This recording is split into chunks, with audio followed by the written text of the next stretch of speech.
truth is, I was never quick to give my heart away. I'd been burned a few times, enough to know that the rush of new love often turns into a slow slide into disappointment. So I played it safe, kept my emotions close to the chest. But then Mallory came along, and everything shifted. With her, time felt like it paused. I caught myself watching her, memorizing the smallest things, the way her lips curved into a smile, how she'd twist a strand of hair when nerves got the better of her, and the blunt way she said what was on her mind, not caring how it landed. It all got to me, deeper than I expected, and the more I saw of her, the more I wanted in.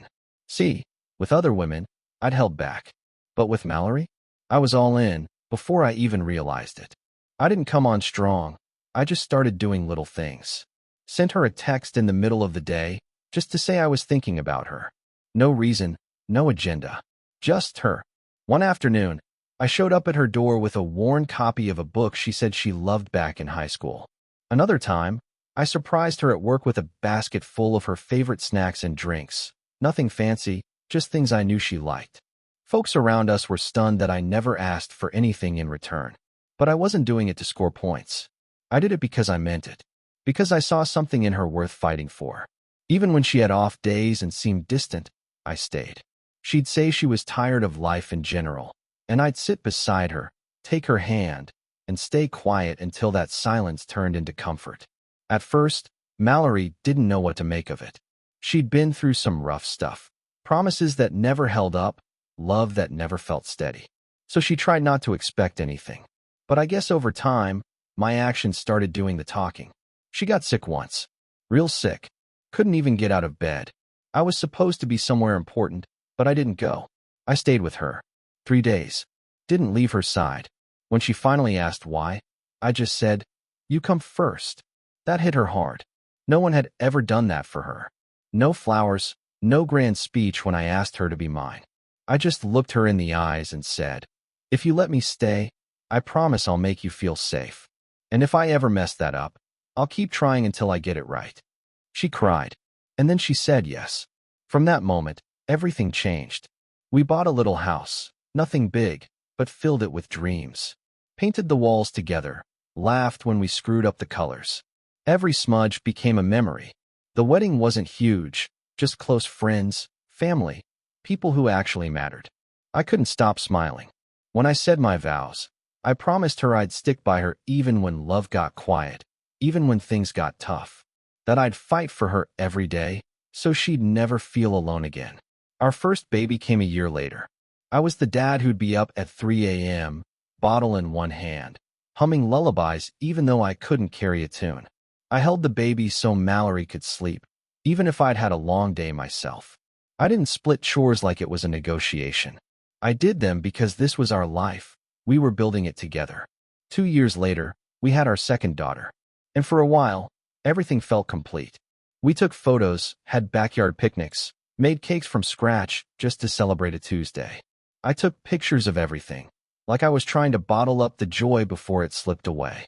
But time, it has a way of creeping in. Work got demanding. We both got tired.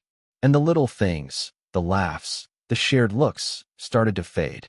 I noticed it, and I fought to keep the spark alive. Bought concert tickets for bands she liked, even though I didn't. Cooked her favorite meals after long days. Took the girls out so she could breathe for a bit. But despite all that effort, something in her started to drift. I could feel it. I told myself it was just the grind of daily life. Nothing serious. Until that night. She looked gone. Like she was in the same room, but a million miles away. Mason felt it before she said a word. A pressure in his chest, like something heavy had settled there.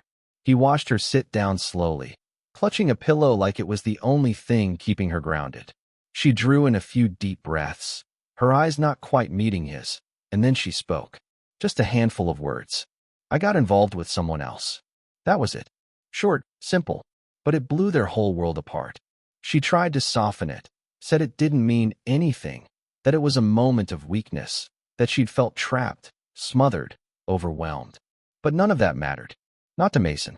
Because in that moment, the life he thought they had, everything he'd built with his own 2 hands, every ounce of love he'd poured into her, it all felt like it had been for nothing. He didn't say a word. Just got up, walked to the bedroom, grabbed a pillow and a blanket, came back and handed them to her. You sleep in the guest room. No yelling, no name calling. Just quiet, steady heartbreak. But inside, he was a shattered man. From that point on, the love in his gestures faded. The way he moved, the way he looked at her, or didn't, said more than words ever could. She apologized. She cried. She tried to explain. But his heart couldn't hear her anymore. It wasn't the act alone that broke him. It was what it represented. That maybe he hadn't been enough after all. That all he gave, his time, his loyalty, his sacrifices, hadn't secured the life he thought they had. And that thought, it tore at him. How does someone destroy so much after being given everything? That night didn't just crack their marriage, it demolished something deeper. Mallory curled up on that thin mattress in the guest room, trying to muffle the weight of her guilt. She knew Mason hadn't screamed or broken down, but that made it worse. His silence screamed louder than any argument ever could. It was a silence that echoed through the house like a fault line, spreading through every room, every memory. When morning came, Mallory got up early, made breakfast for the kids like nothing had changed, though everything had. She waited, hoping for a look, a word, anything that hinted there was something left to salvage. Mason came downstairs, poured his coffee, and muttered good morning without even looking at her. That was the moment she felt truly invisible in her own home. Later that day, with her heart dragging like a weight behind her, she sat down and wrote a letter. She didn't hold back. She poured every ounce of regret and confusion onto the page. Didn't excuse herself, just tried to explain the storm that had pulled her under. When she finished, she folded it carefully, placed it on his pillow, and left the room. Hours passed. When she returned, the letter hadn't moved. Still sitting there, untouched. That stung more than she expected. She thought about taking it back, erasing the vulnerability, but she left it. If he read it, it would be his choice. If he ignored it, that too would be an answer. The next morning, while cleaning the kids' room, she passed his doorway and saw the pillow was smoothed out. The letter was gone. Her chest tightened. He had seen it. Maybe read it. Maybe not. But at least he'd touched it. It was something. A crack in the ice. That evening, she found the letter folded neatly again, this time left on the living room table. On top, a small note with just 2 words. I read it. That was all it took. She locked herself in the bathroom and sobbed until her face burned. He knew now. He knew everything. But still, he kept his distance. In the days that followed, she clawed at anything she could to prove she still mattered. She transferred to another department at work. Cut ties completely with the man she had been involved with. Blocked his number. Changed her entire routine. It was all an effort to show Mason, through actions, not just words, that she was still someone worth loving. And Mason saw it all. He noticed. But he didn't say a word. But Mason didn't say anything. Didn't yell. Didn't argue. He just started coming home later. Night after night, he stayed at work longer than he needed to, like he was avoiding the house altogether. Or maybe he just couldn't bear being near her anymore. And Mallory, she didn't give up. Not right away. She started crafting every gesture like it was part of some delicate operation. She cooked his favorite meals, left little notes tucked into his coat pocket, adjusted the house exactly the way he liked it, pillows fluffed just so, coffee brewed strong and early.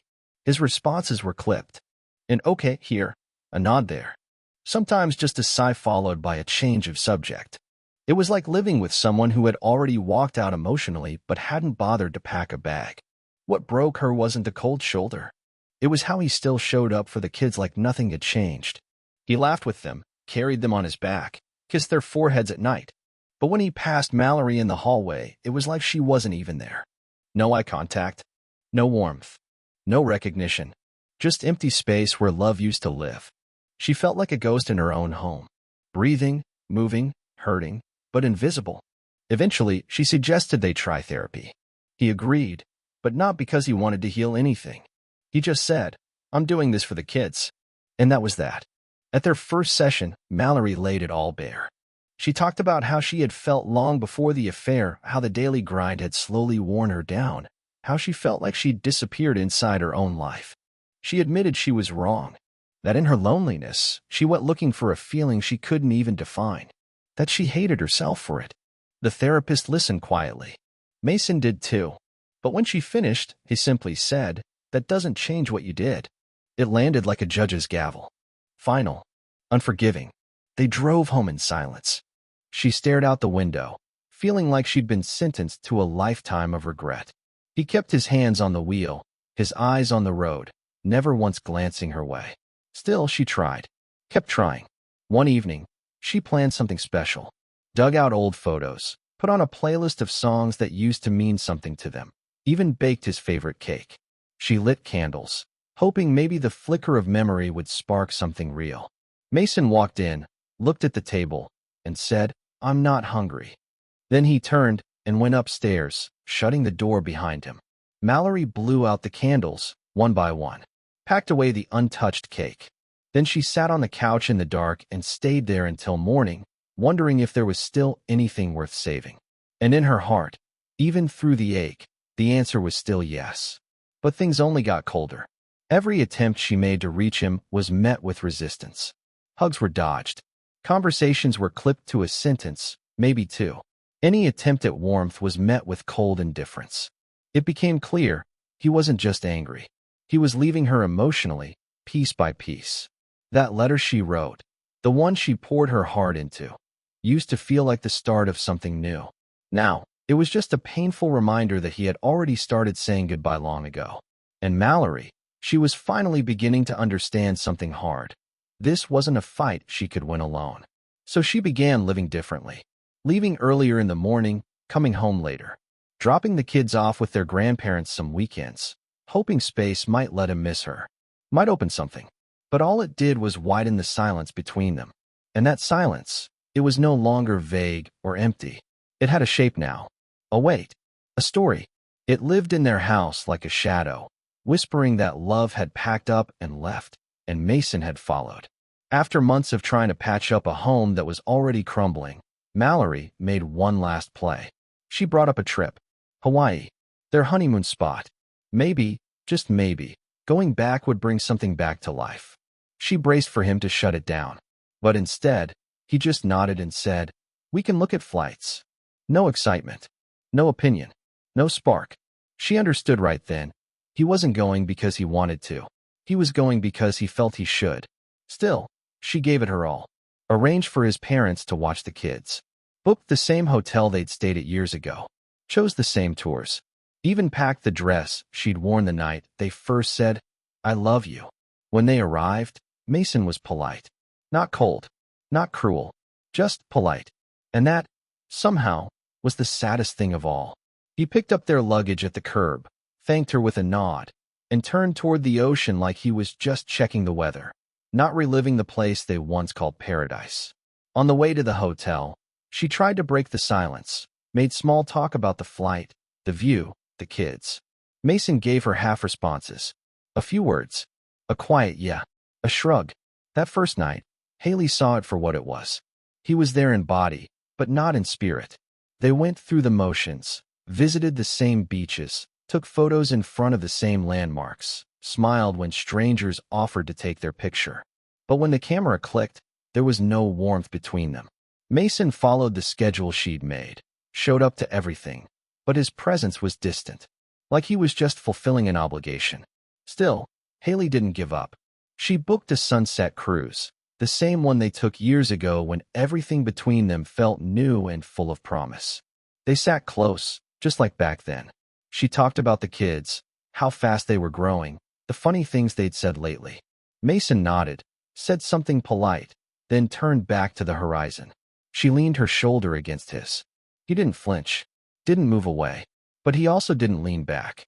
It was like leaning on a statue. Later, she asked if he wanted to walk along the shore. They ended up at the same spot where years ago, they stood barefoot in the sand and talked about the life they were going to build. She asked, quietly, "Do you think people can really start over?" He waited a moment, then said, "Sometimes, we try to relive something that's already gone." She wrapped her arms around him, and he hugged her back. Then he kissed her, but there was nothing behind it. No fire, no want, just a soft, polite farewell dressed up like affection. It was a kiss that said, "I remember how to do this," not, "I still feel this." That night, they ended up in bed. But even then, something was missing. His hands were familiar, his touch still careful, But when she looked up at him, he looked away, like he couldn't meet her eyes, like pretending was easier than being honest. In the morning, Mason went for a run. When he got back, she was waiting with coffee.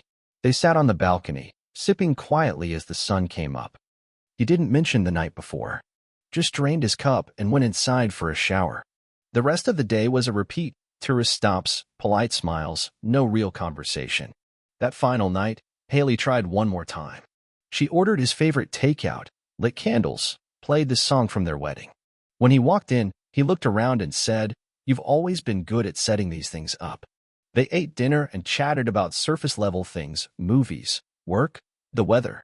Then, after a long pause, she stood, walked over, and asked him quietly, "Do you still feel anything for me?" He looked at her, not cruelly, but with a weight that felt heavier than anger. "Last night," he said, "I closed my eyes because if I looked at you, I'd see his face." He paused, then added, "I tried. But some images just stay." That hit harder than any cold word ever could. She didn't respond. She just cleared the plates, blew out the candles, turned off the music. He went to shower. And Haley stood there, staring at her reflection, realizing that in the process of trying to reclaim what they'd lost, she had lost herself. On the flight home, she sat by the window, tears clinging to her lashes but never falling. Somewhere between the clouds and the miles, she accepted what her heart already knew. Some wounds don't heal with time, and some connections, once broken, never come back. After they returned, the silence between them thickened. The trip didn't heal them. It only confirmed what they were both afraid to say out loud. There was nothing left. Mason started staying out more. Weekends became work events. He laughed more in text than he did at home. He smiled easier around strangers than he did with her. Haley watched it all unfold in real time, noticed every shift, every glance at his phone. And then she started hearing the same name over and over, Brooke. First, she was just a coworker. Then she was funny. Then she had the same sense of humor as Mason. Then she was someone who got him. Someone who listens. Haley knew that tone, knew that light in his eyes when he spoke of her. She'd seen it once in the mirror back when Mason was the only man she thought about. And now, she was on the outside of that look, watching it land somewhere else. It was subtle, the way it showed. The shift in him. It was in his smile, fuller, easier. In the tone of his voice, the little spark that hadn't lived in their home in what felt like years. Haley noticed. Not because he said anything, but because he didn't have to. She felt it. Like a quiet erasure. Like being left out of a conversation no one told her was ending. One Sunday, he took the kids out for lunch. Later that evening, a friend tagged her in a photo Brooke had posted online. Mason was in it, grinning ear to ear, holding the kids close. And there she was, Brooke, off to the side, pretending not to pose, but clearly in the frame. Smiling too. Haley didn't say a word, but she felt every piece of it. The way it crept into her chest like smoke, stealing the air. It was grief, slow and invisible. She started retreating, locking herself in the bedroom, avoiding his comings and goings. When he walked through the door, she was already in bed. When she got up, he was already gone. Then one night, after putting the kids to bed, she came downstairs and found him laughing at something on his phone. When he realized she was there, he tucked it away quickly. She didn't ask, just poured herself a glass of water, stood for a moment in the doorway, then spoke softly, almost too soft to hear. "You seem happier when you're not around me." He looked at her. That was it. Just looked. "I still love you," she said. But loving someone who doesn't love you back, it's like losing the same fight every single day. He swallowed, but said nothing. And maybe that said everything. "I don't want our kids growing up in a house where love is just something we used to have," she added. "They deserve to see you happy, even if that happiness isn't with me." That was the moment she asked for a divorce. No yelling, no drama, just a woman telling the truth. Mason finally looked up, really looked at her. And after a long pause, he said, "If that's how you feel, I understand." She nodded, turned, and walked upstairs. That night, for the first time in what felt like forever, she slept through until morning. The days that followed were clinical, organized. They divided responsibilities, talked through legalities, and formed family. The kids took it the hardest. "Is Dad leaving?" they asked. Haley explained it gently, that some things were changing, but they'd both still be there, always. Mason echoed it, reassured them. There were no fights, no angry words, just two people trying to end something with as much dignity as they could still find. And then, weeks later, Haley started feeling off. Sick, tired, dizzy. At first, she thought it was stress, anxiety, maybe a cold that wouldn't quit. But something told her to check. Just to be sure. She bought a test. Then another. The results stared back at her, clear as day. Pregnant. The math added up. It all traced back to that night in Hawaii, the only night in months where they tried to pretend they were still whole. Her heart raced. Was it fate? A second chance? Or just one more twist in a story that refused to close? She thought about keeping it to herself. About disappearing. But that wasn't who she wanted to be. She reached out and asked Mason to meet her for coffee. When he arrived, she handed him an envelope. Inside was the test. He read it, sat with it, then looked up and asked, "It's mine, right?" She nodded. He took a deep breath, let it out slow. "We'll handle this together," he said. And for the first time in a long time, he reached across the table and held her hand, not as a husband, but as the father of her child. Haley didn't know what it meant beyond that moment, but she felt a kind of peace. A thread of care still tied them together, not love in the old sense, but something steady. The pregnancy went on. Mason was there. He took her to checkups, helped with the kids, stayed involved. They didn't fall back into romance, but he showed up. And when the baby was born, he cried as he held his son for the first time. Haley cried too, but her tears were for something different. For the life they had, the life they tried to save, and the quiet knowledge that they would never be that again. Eventually, Mason moved into an apartment nearby. He built a routine with the kids, took his turn with the baby, kept things steady. Haley carried on school pickups, late nights, bottle feedings, trying to find herself again in the chaos. What they had became something else. Not love, but a bond. A quiet understanding. A shared history. The marriage was over. Not with a bang. Not with rage. Just the slow closing of a door that once opened wide. And in time, Haley saw it clearly. The truest act of love she had left was to let him go. To stop fighting. To free both of them from a war that had no victory left in it. Because sometimes, the bravest thing you can do is walk away. And carry your own scars without expecting someone else to heal them.